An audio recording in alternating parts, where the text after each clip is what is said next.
Le 17 novembre 2019, soit il y a quasiment 2 ans jour pour jour, Pierre Gasly montait sur son premier podium en Formule 1.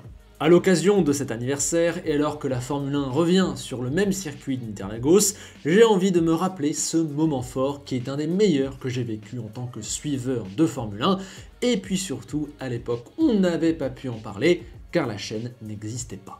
Alors aujourd'hui, on répare ce manquement ensemble et on voit comment Pierre Gasly a fait pour terminer deuxième du Grand Prix du Brésil 2019. Alors déjà, un petit point de contexte. Le Grand Prix du Brésil 2019 était le 20e des 21 Grands Prix de la saison.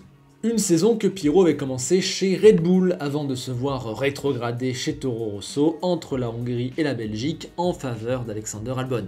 La Toro Rosso de l'époque était finalement assez proche du niveau de l'AlphaTauri actuel et finalement assez proche du niveau éternel de la maison de Faenza, 5e ou 6e force. Mais le problème cette saison-là, c'est que le top 3 Mercedes, Red Bull et Ferrari est vraiment détaché et que McLaren domine vraiment le midfield. Du coup, on a Toro Rosso, Racing Point et Renault qui se battent pour quelques petites miettes, avec en plus Alpha ou As qui sont capables de venir se mêler à la lutte. Sur les 7 Grands Prix depuis son éviction, Pierre était rentré 4 fois dans les points avec comme meilleur résultat une 7e place au Japon.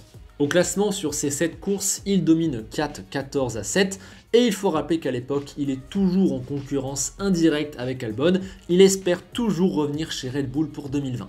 Autant vous dire qu'au Brésil, il arrive carrément avec les crocs, il sait que c'est une de ses dernières occasions de briller aux yeux d'Horner et de Marco. Mais il sait aussi que sa Toro Rosso va sûrement l'empêcher d'aller chercher très très haut et que dans tous les cas, le top 6 semble totalement bouché à la régulière. Pour autant, Pierre a pas mal de rythme sur le début de week-end et le samedi, il va poser la première pierre qui le mènera ensuite au podium le dimanche soir avec une qualification exceptionnelle. Cela commence dès la Q1 où il sort un gros tour, il met 4 dixièmes à Kvyat et ce seront 4 dixièmes absolument décisifs puisque le français passe largement 9ème tandis que le russe est éliminé. Donc Pierre a commencé le week-end en passant facilement en Q2 quand son coéquipier y sortait. Il continue en Q2 et il y a fort à faire car les écarts sont diablement serrés, 2 dixièmes entre la P7 et la P14, mais ça passe pour Pierre, il a 1 dixième d'avance sur le 11e, il passe en Q3 devant notamment une McLaren et 2 Renault. Enfin, il parachève son œuvre en Q3, il avait plus ou moins raté son premier run, mais son deuxième est parfait, il devance ses 3 concurrents directs et se classe 7ème, meilleur des autres, derrière le top 6 Red Bull, Mercedes, Ferrari. Magnifique tour. Alors on note au passage qu'à cette époque-là, on avait 2 As en Q3. C'est peut-être d'ailleurs la dernière fois qu'on a vu 2 As en Q3, j'ai pas vérifié. Voilà, les temps changent. En tout cas, voilà Pierre idéalement placé pour la course. Son objectif, c'est de prendre le maximum de points dans la lutte pour la 6ème place pilote et la 5ème constructeur. Il vise la place de meilleur des autres qui, à la régulière, devrait être la 7ème. Au départ, il s'élance tout de même 6ème car Leclerc a pris une pénalité moteur et a été rétrogradé sur le fond de grille et il prend un magnifique envol, il reste aisément 6ème juste derrière Alexander Albon.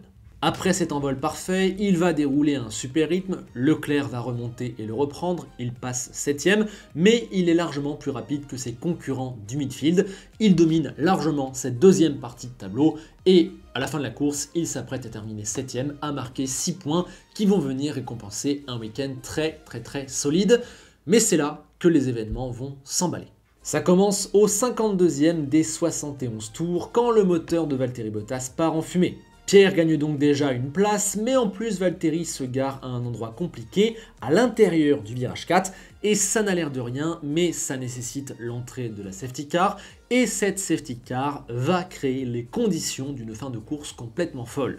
Sans ça, rien n'aurait été possible, c'est le premier des dominos qui va entraîner tous les autres dans sa chute. D'abord, la neutralisation temporaire entraîne l'annulation des écarts, Leclerc peut donc revenir juste dans l'aileron arrière de son coéquipier, il l'attaque plusieurs fois, et au tour 66, il se passe ce qu'il se passe et qu'on connaît tous.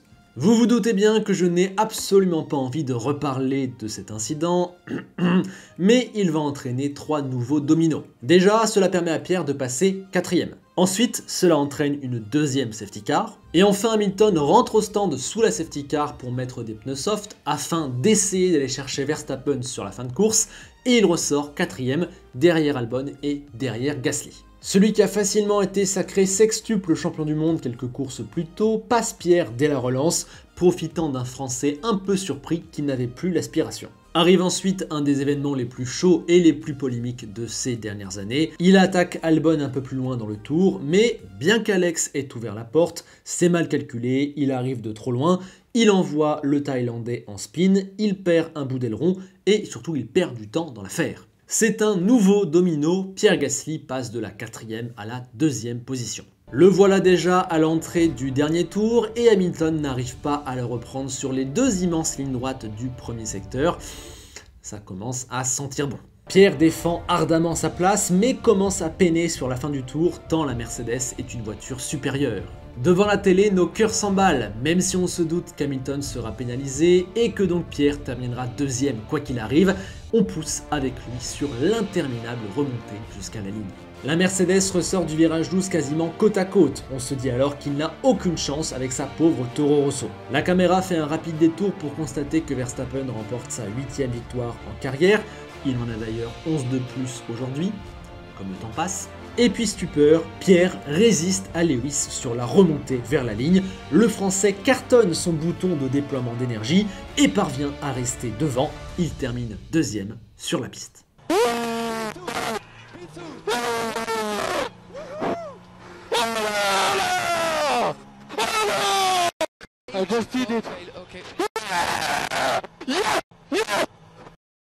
Pour arriver à décrocher cette 2e place, Pierre Gasly a donc dû combiner plusieurs facteurs, plusieurs dominos, mais le premier de tous ces dominos, c'est d'abord son niveau à lui. Pierre s'est mis en position de pouvoir potentiellement bénéficier d'événements surnaturels en étant le meilleur des autres durant tout le week-end.